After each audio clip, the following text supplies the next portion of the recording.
They counted you out. They said you were done. They laughed, doubted, and walked away. But what they didn't know was that this was just the beginning. The fall, struggle, and setback. Every great champion has fallen. Every legend has faced failure. Michael Jordan was cut from his high school team. Oprah was told she wasn't good enough for TV. Thomas Edison failed 1,000 times before creating the light bulb. But here's the thing, failure is not the end. It's the foundation of your comeback. The rise, comeback moment. A real comeback isn't about proving others wrong, it's about proving yourself right. It's about getting back up when life knocks you down. It's about working in silence while the world sleeps.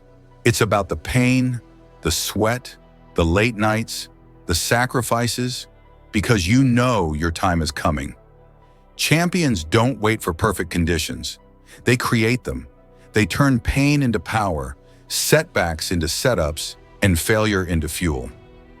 Motivation. So what about you? Will you stay down or will you rise? Will you let the past define you or will you rewrite your story? This is your moment. This is your time.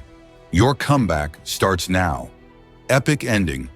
Because in the end, the world doesn't remember setbacks. It remembers comebacks. So stand up, take that first step, and show them what you're made of.